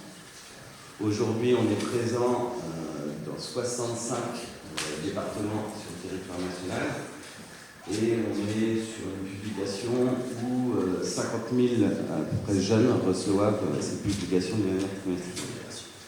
Au niveau du fonctionnement, très simple, le magazine est exclusivement diffusé sur la base d'un partenariat avec les associations départementales de maires. Les associations départementales sont coéditrices et participent au choix des 3 thèmes de l'année scolaire, ainsi qu'à la correction des épreuves avant l'impression. Et elles font connaître le magazine aux élus de leur département, en favorisant son développement à l'occasion de congrès, ainsi que dans diverses publications de la part des associations. Chaque année, on envoie un bulletin d'abonnement avec les 3 nouvelles thématiques, qui est distribué à l'ensemble des communes, une liste de propositions, et après la commune s'abonne ou pas pour pouvoir être distribuée dans les écoles et en faire bénéficier l'ensemble des enfants. Voilà ce que je voulais dire au début. Merci. Il y a 2 tiers des départements français qui ont donc un accord avec votre société d'édition. Tout à fait. Ok. Et le texte de ces petits gibus en version, je sais pas quoi, lozérienne ou normande, c'est le même que le Loir-et-Cher? Alors, au niveau de chaque région, on a une double page qui est régionale et on va essayer d'appuyer en fonction de la thématique des initiatives locales. Donc ça, ce sont les communes qui ont vu les thématiques qui sont proposées en début d'année, qui vont nous proposer, surtout à la rentrée scolaire, ces thématiques nous intéressent. On a produit telle ou telle chose l'année dernière ou on a l'ambition de faire telle ou telle chose cette année et on essaye de mettre en valeur les initiatives qui sont créées ou qui sont à venir au sein des territoires. Patrice Martin-Lalande, on est d'accord que les 15 porteurs, leur numéro de téléphone seront remis d'une façon directe ou indirecte par vous à chacun d'entre nous pour qu'on puisse aller un peu plus loin. 10e initiative, l'opération Intramuros, en quoi consiste-t-elle? Catherine Héritier, c'est vous qui en êtes la porteuse, en quoi consiste-t-elle? Et puis quel résultat peut-être à ce jour ou l'étape suivante qui se dessine? Alors c'est plus l'association que porteuse, pas de notion de la porteuse sur le coup. Ça va, c'est même plus près. Bon, simplement, ce qu'il apparaît bien évidemment, c'est que la démocratie, ça passe aussi par l'information et par les échanges entre les communes et leurs habitants. Et c'est vrai qu'on vient de traverser plusieurs périodes consécutives là où on s'est rendu compte qu'il était nécessaire de trouver d'autres moyens de communication pour les communes avec leurs habitants. Et puis, on a aussi le développement du mouvement de transition numérique qui fait qu'il apparaît qu'il faut trouver de nouveaux vecteurs d'information. Et du coup, l'association des maires 41 a prévu de proposer un outil numérique qui soit efficace et utile, tout particulièrement pour les communes qui n'ont pas forcément de service de communication ni d'outils de valorisation de leur territoire, et cela pour créer un espace d'échange et d'information de proximité avec les administrés. C'est ce qui nous a semblé important, on l'a bien vu dans la crise sanitaire, tout le monde se posait la question comment prévenir les habitants de telle ou telle disposition. Et c'est vrai que dans une commune, c'est plutôt intéressant pour les habitants de savoir en partant le matin que telle rue est barrée, plutôt que d'aller se confronter aux panneaux de circulation. Et donc, dans ce désir de mettre à disposition un outil, l'association des maires a promu l'application Intramuros. Alors, il y avait déjà une convention avec l'association nationale, Nous l'avons renforcé à l'échelon local puisque dans notre département, sont contributeurs, c'est-à-dire des gens qui peuvent passer de l'information au travers de l'application, la préfecture de Loir-et-Cher, monsieur le secrétaire général, merci, et la gendarmerie du département, c'est-à-dire que ces deux contributeurs peuvent communiquer directement avec les habitants des communes qui disposent de cette application. C'est une application téléchargeable, donc à la limite, pas besoin de demander l'adresse mail de gens, ils se débrouillent pour communiquer avec nous en téléchargeant l'application. Et du coup, l'administré reçoit toutes les informations qui intéressent la commune et qui sont aussi relatives à son bassin de vie, puisque plus il y aura de communes qui disposeront de cette application, plus nos habitants accèdent aux informations qui intéressent le territoire qu'ils sont en train de traverser. Alors c'est vrai que les objectifs de cette démarche, c'est de rapprocher les administrés de leurs élus et plus largement de la vie communale. On a vu ce matin qu'il fallait qu'on trouve et cet après-midi qu'on trouve des moyens de rapprocher et d'intéresser nos habitants à la vie publique, on va dire. Ça permet aussi une information en temps réel, ce qui est quand même précieux pour nos collectivités. Facilite aussi l'accès aux services publics, favorise la découverte du patrimoine des territoires des communes, et puis ça facilite le travail des collectivités, puisque de cette façon-là, elles peuvent diffuser des contenus en direction de l'ensemble de leurs habitants. Alors, dans ce département, nous avons prévu de mettre cette application gratuitement à disposition des communes pendant une période de 2 ans, et cela grâce au soutien du plan France Relance, et merci aussi au service de l'État, et particulièrement Monsieur le secrétaire général et Monsieur le préfet, d'avoir soutenu cette opération. Il nous semblait intéressant de pouvoir mettre cet outil gratuitement à disposition des communes, de telle manière que le plus grand nombre puisse y accéder et que le plus grand nombre d'habitants de ce département puissent bénéficier de cet échange d'informations avec leur collectivité de référence. Merci Catherine Héritier. Est-ce que Catherine, vous avez une question ou une remarque sur les autres initiatives que vous avez pu découvrir, une remarque d'ensemble ou plus ciblée si vous voulez faire l'éloge ou vous questionner sur, je ne sais pas. Oui, on est dans la pause dialogue, Patrice. Dans la pause dialogue, c'est ce qu'appelle Patrice Martin-Lalande. De toute façon, ce que j'ai dit en introduction, je le redis, c'est particulièrement enrichissant d'écouter les expériences qui sont développées par les différentes collectivités. Pour ma part, la commune faisant partie de la Biopodie, j'ai parfois découvert ce qui a été exposé par Jean-Michel Daraboto, mais je pense que c'est important que nos concitoyens puissent à la fois accéder à l'information et aussi à la compréhension des mécanismes qui préparent nos décisions. Je pense que c'est ça qui est fondamental pour rapprocher les habitants de la décision publique d'une manière générale, qu'il s'agisse d'une commune ou d'une collectivité un peu plus éloignée, c'est de pouvoir participer à la construction de cette décision et donc d'en percevoir l'intérêt et les tenants et aboutissants, et de telle manière que tout le monde puisse se l'approprier. Est-ce qu'un fonctionnement de budget participatif peut fonctionner selon vous avec une commune qui a 700 électeurs par exemple ? De toute façon, la technique du budget participatif n'est pas liée à la dimension de la commune. Après, c'est une question plus d'animation, c'est vrai. Alors, sans minimiser le mérite des élus, je pense qu'une grosse commune a des services qui peuvent accompagner l'aspect technique et administratif. Ça, effectivement, les petites communes ne disposent pas de cette possibilité. Par contre, vous le savez, on l'a vu ce matin, les élus des petites communes sont eux aussi très engagés et peuvent accompagner de telles initiatives, bien évidemment. Un point d'étape de notre hôte, Nicolas Hauptmann, qui n'a pas prévu, mais dont je connais la capacité d'improvisation. Merci beaucoup. Alors c'est difficile de choisir parmi l'ensemble des actions pour saluer celles qui paraissent les plus intéressantes, parce qu'elles le sont toutes autant pour moi. J'ai un petit faible évidemment au ministère de l'Intérieur pour l'UDSP et son action sur les gestes qui sauvent. Effectivement, il faut qu'on investisse massivement dans cette politique-là. Vous l'avez rappelé, on a un objectif de couverture de 80% de la population. On est malheureusement encore loin, et dans un département rural comme le nôtre, ça prend une dimension encore plus importante.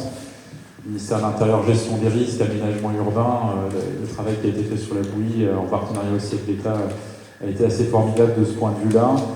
Le ministère de l'Intérieur, politique de la ville, sur le budget participatif, c'est quelque chose qui profite au quartier de Blois et sur lesquels effectivement il y a un travail très intéressant.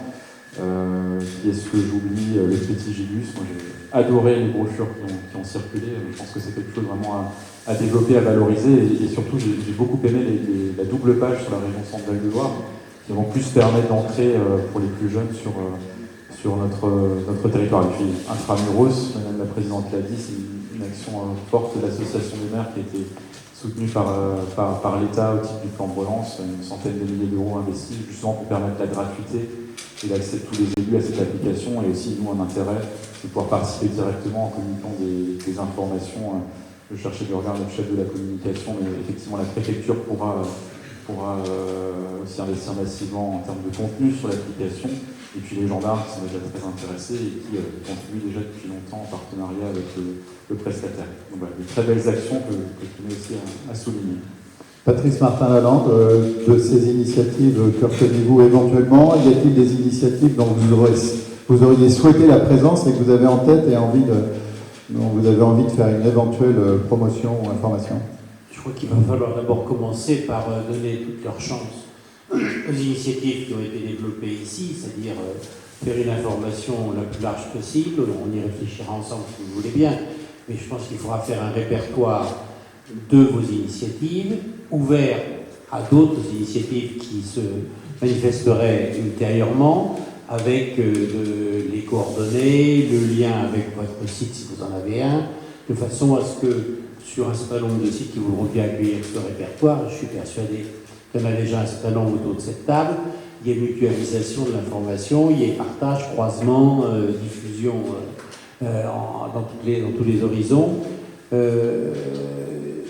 Franchement, ne pas informer nos concitoyens des richesses qu'ils ont sous la main, des possibilités de s'engager de manière citoyenne autrement que ce qui se faisait jusqu'à présent, plus largement que ce qui se faisait jusqu'à présent, plus proche de chez eux, etc., ce serait dommage.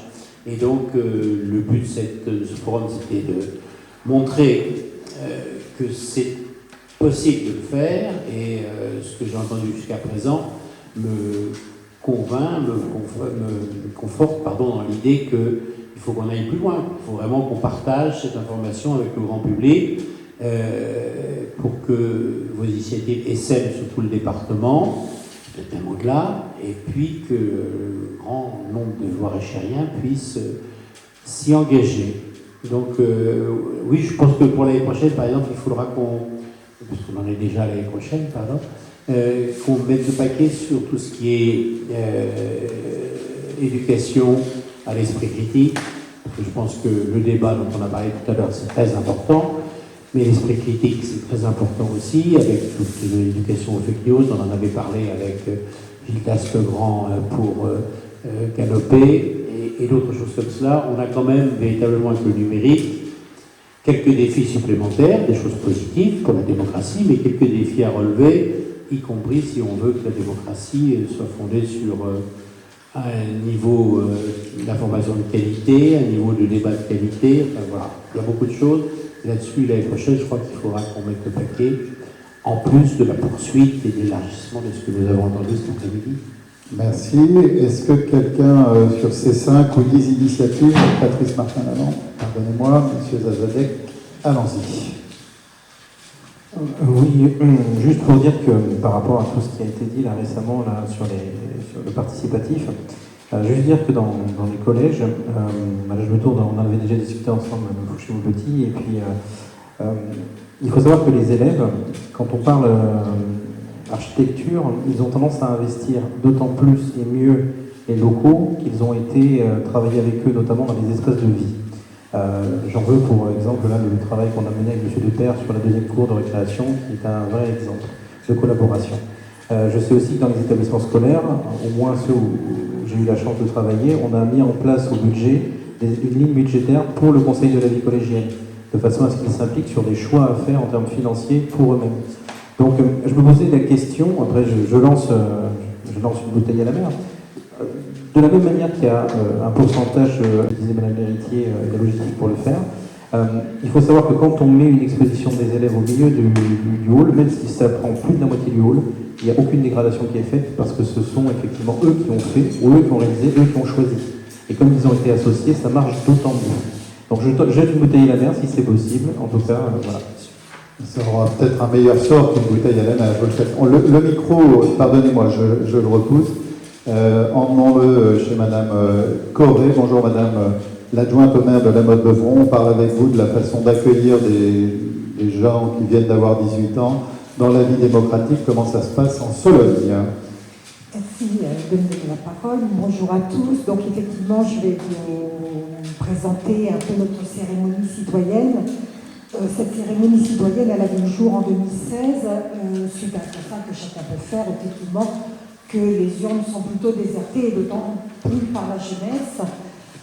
Sur l'initiative, la proposition, je dirais, de service état civil de notre commune, proposition à laquelle on a évidemment bien sûr adhéré, et qui a donc, comme ça, de cette manière, vu le jour. Donc en fait, ça consiste à inviter les jeunes majeurs qui ont été recensés, qui sont inscrits sur les listes électorales de la commune, avec leur famille si possible, parce que ça présente aussi un grand intérêt, à une cérémonie, alors ça peut paraître très officiel et très formaliste, avec le maire, des élus ainsi des personnalités invitées.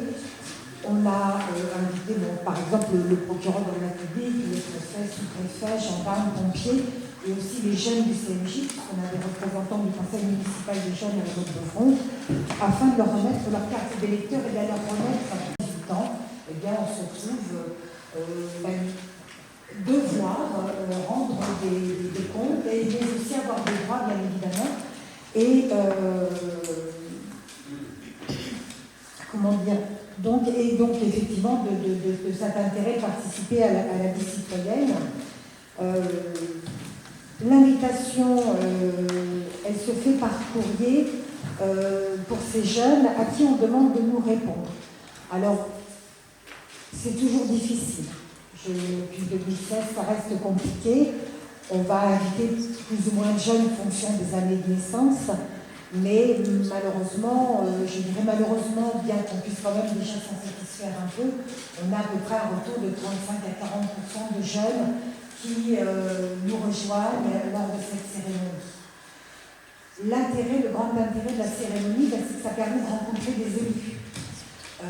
Au-delà du formalisme, puisque chaque jeune, suite à un petit discours, est invité l'un après l'autre nominativement à récupérer sa carte d'électeur et son livret, eh bien, il s'ensuit un moment un petit peu plus sympathique où effectivement ça permet d'échanger avec le maire, avec les adjoints, avec les conseillers municipaux présents, avec, s'ils sont là, le procureur de la République, le préfet, la sous-préfète, que sais-je, le sous-préfet.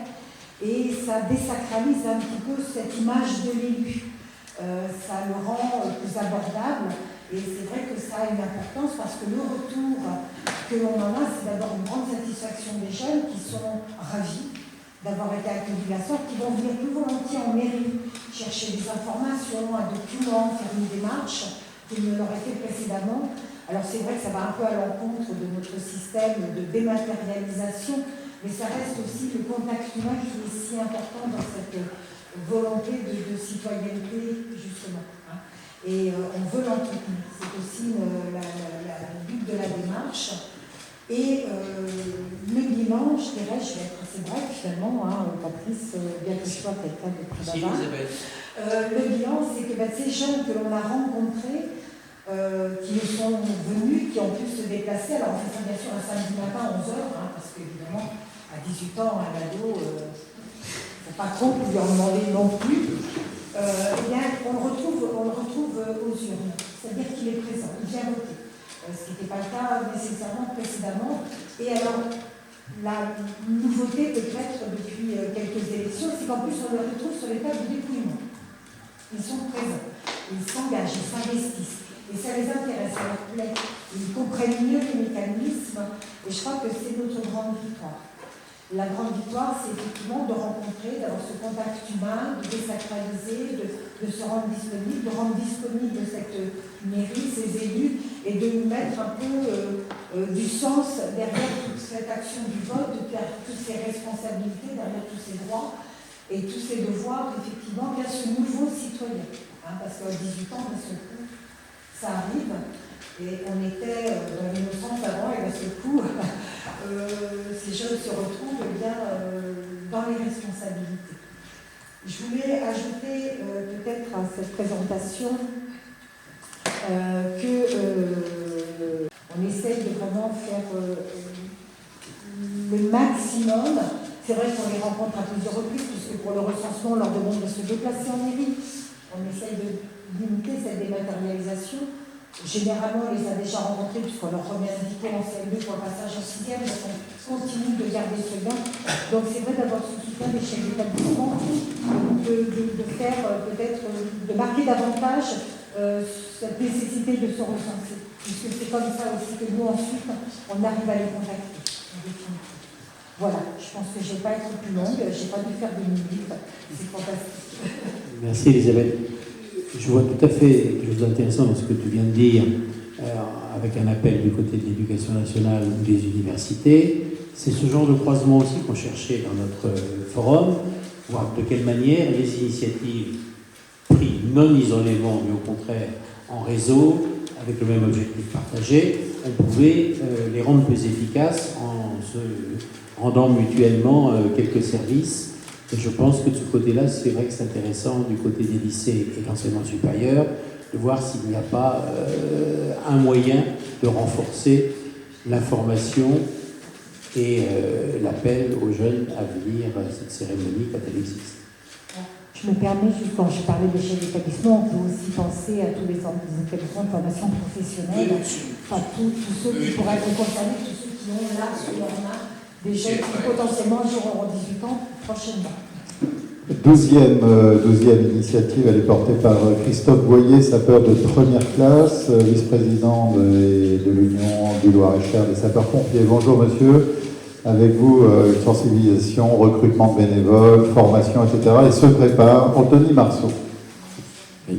Bonjour à toutes et bonjour à tous. Donc effectivement, je m'appelle Christophe Boyer, je suis pompier volontaire dans le Loir-et-Cher et 4e vice-président de l'Union départementale du Loir-et-Cher, plus spécialement pour les jeunes sapeurs-pompiers du Loir-et-Cher. Donc moi je vais vous présenter rapidement un petit peu ce que sont les JSP, ce qu'on appelle vulgairement les JSP dans notre jargon, les jeunes sapeurs-pompiers volontaires. Donc sur le Loir-et-Cher, on peut compter chaque année à peu près plus de 200 JSP, cette année autour de 215 JSP, répartis sur 15 sections sur le département, sur l'ensemble du territoire, avec dans l'actif pour les former une cinquantaine de formateurs. La formation des jeunes sapeurs-pompiers s'échelonne sur 4 années, donc c'est un investissement citoyen de chacun d'entre eux sur du long terme, c'est-à-dire elle est matérialisée chaque année par un galon qu'il porte sur la poitrine, qui équivaut à peu près aux ceintures de judo qu'on retrouve dans le sport du judo. Le blanc pour la première année, jaune deuxième année, orange troisième et vert pour la 4e année, ceux qui vont bien évidemment passer ensuite un examen en fin d'année, ce qu'on appelle le brevet national de jeunes sapeurs-pompiers. Cet examen certifie et valide l'ensemble de la formation qu'ils ont suivie. Et une fois qu'ils ont fait donc toute cette formation, qu'ils ont tout validé et qu'ils ont passé en même temps le parcours de l'habillement et le parcours santé, parce que vous savez que c'est important la santé chez les sapeurs-pompiers, mais aussi l'aspect médical. Une fois que tous ces volets sont validés, ils peuvent devenir officiellement pompiers volontaires dans le centre qui est celui qui est rattaché par rapport au périmètre d'habitation. Quelques chiffres concernant le brevet de jeunes sapeurs-pompiers de l'année dernière, 2021. Ils étaient 97 candidats potentiellement à pouvoir se présenter, c'est-à-dire 97 JSP 4 en 4e année. Il n'y en a que 85 qui ont reçu le sésame. Pourquoi? Parce qu'il y en a qui ont abandonné en cours de route. La dernière année, un petit peu une tension, ils ne se sentaient pas prêts, ils ont abandonné. D'autres qui sont partis sur d'autres horizons. Il y avait une de nos candidates qui était en train de passer son stage de SNU. Donc du coup, elle a donné priorité au SNU, c'est tout à fait louable. Nous, on a pu la récupérer ultérieurement. Et puis, il y a aussi certaines personnes qui ont un comportement pas forcément adapté avec l'éthique des sapeurs-pompiers, et donc du coup, on est obligé de s'en séparer. Donc ces résultats, c'est à peu près, si on compte tous ceux qui ont abandonné, tout ça, si on ne les compte pas dans dans le quota des résultats, on obtient quand même 89% de réussite à peu près, ce qui est une bonne moyenne. Ceci dit, tous ces jeunes ne vont pas s'investir tout de suite en fonction de leur cursus scolaire, ne vont pas s'investir tout de suite dans le monde des sapeurs-pompiers. Ils vont souvent déménager, aller faire des études à l'extérieur parce que justement ils atteignent l'âge où ils passent dans le supérieur. Et donc on a récupéré quand même à peu près 55% de ces candidats qui sont devenus des actifs dans le Loir-et-Cher. Donc comment aussi on essaye de valoriser leur engagement? C'est bien évidemment dans nos actions en les intégrant le plus possible dans les dispositifs et les manifestations que vous pouvez avoir à la fois dans les communes ou dans les grandes cérémonies. Moi, il y a quelque chose qui me tient aussi à cœur dans la citoyenneté, c'est de ne pas partimenter l'action des gens. Et donc, du coup, j'ai voulu relancer le lien intergénérationnel au sein des pompiers et des JSP. Et donc, du coup, on a commencé à travailler avec le président, le vice-président de l'union départementale qui s'occupe des anciens, et de recréer ce lien intergénérationnel entre les anciens et les JSP déjà pour commencer, et pourquoi pas après pour continuer avec les actifs. Donc par exemple, ça peut être une remise de galons par les anciens lors des commémorations de Sainte-Barbe. On fait aussi la promotion du SNU dès qu'on a des instances. Et un autre facteur pour bien promouvoir les JSP et le comportement citoyen, c'est qu'eux-mêmes soient des acteurs du réseau. Vous l'avez dit pour la plupart d'entre vous, vous avez compris que qu'un jeune qui est acteur, fatalement, il embarque avec lui beaucoup plus de personnes. Et donc du coup, j'ai proposé aussi aux jeunes de présenter leurs fonctions de JSP dans leurs établissements scolaires. Et je peux vous dire que l'écho, il est absolument incroyable. Donc on retrouve nos JSP à chaque fois dans les manifestations le plus possible. Dernièrement encore, ils étaient au Nuit de Sologne pour présenter un petit peu ce qu'ils font aussi, mais faire des démonstrations de ce qu'ils savent faire. Ils font des concours sportifs. Bref, c'est une action permanente.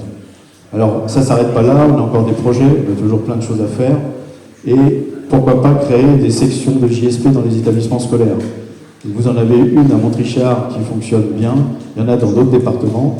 Et dans le civil, bien évidemment, je ne suis pas pompier volontaire et j'ai créé moi-même, puisque je travaille dans un établissement scolaire, une section de JSP dans le département voisin qui s'appelle l'Indre-et-Loire.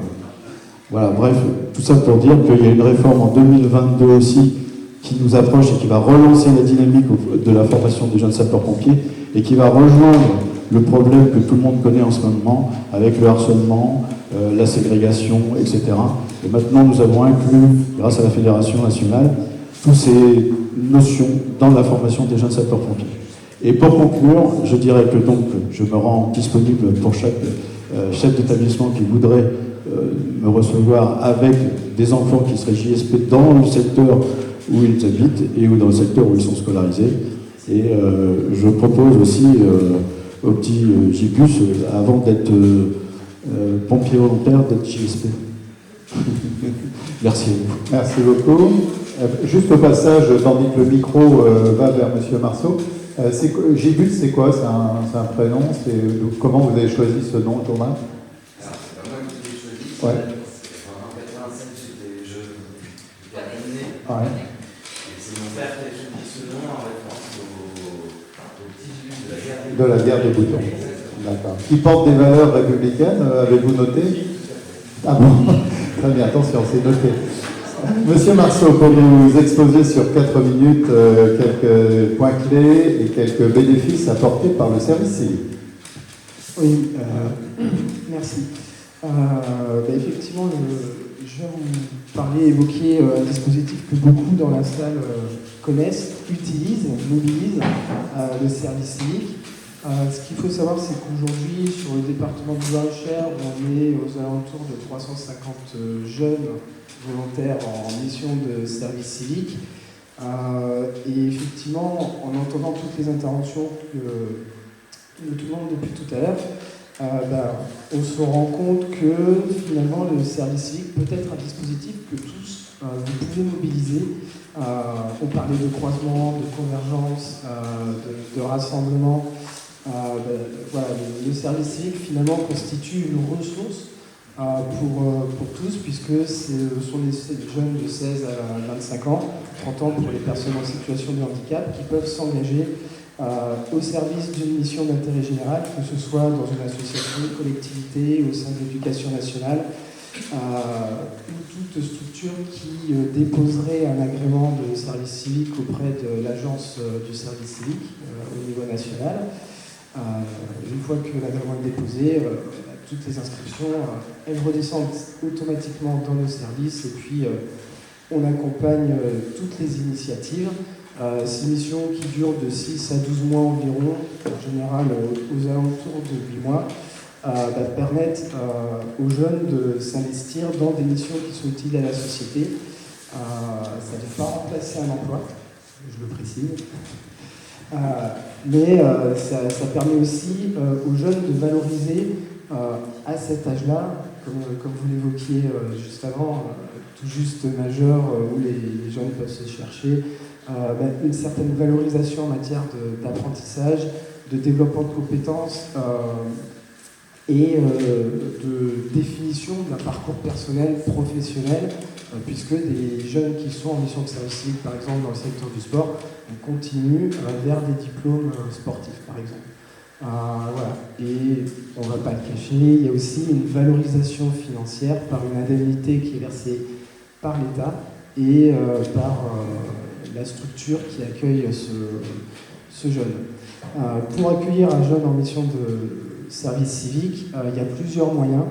Soit une structure, collectivité ou association ou autre demande un agrément, donc elle gère tout, ou alors elle peut s'appuyer sur des têtes de réseau, sur des associations ou des structures ressources. On appelle ça l'intermédiation. En fait, c'est une association qui fait l'intermédiaire entre une structure bénéficiaire et, dirons-nous, le dispositif complet. Voilà, je pense aux petites associations qui n'ont pas les moyens de gérer en interne, peuvent s'appuyer dans le Loir-et-Cher sur la Ligue de l'enseignement ou Vendasso, qui font de l'intermédiation. Mais on a aussi des dispositifs régionaux ou nationaux. La Ligue de football, par exemple, fait de l'intermédiation pour l'ensemble de la région Centre-Val de Loire, ou France Nature Environnement, dans son domaine de compétences sur l'environnement et voilà, sur la nature environnement sollicite cet agrément pour accueillir des jeunes en mission de service civique. Un jeune qui vient en mission de service civique, finalement, il ne vient pas que dans le secteur du sport, il vient aussi dans l'environnement, la culture et les loisirs. Et comme ce qui était évoqué, on s'aperçoit que finalement, à l'issue de la mission de service civique, on a 58% des jeunes qui continuent vers un autre engagement associatif. Voilà, on est en plein dans l'apprentissage de la démocratie, l'engagement citoyen. Et chaque bénéficiaire de cette mission finalement devient un ambassadeur, puisque 96% des jeunes qui ont été interrogés recommandent finalement à leur entourage cet engagement citoyen. Voilà, qui fait partie, mais ça je laisserai Madame Evrard l'évoquer, d'une des phases, d'une des possibilités, d'une des phases du SLE.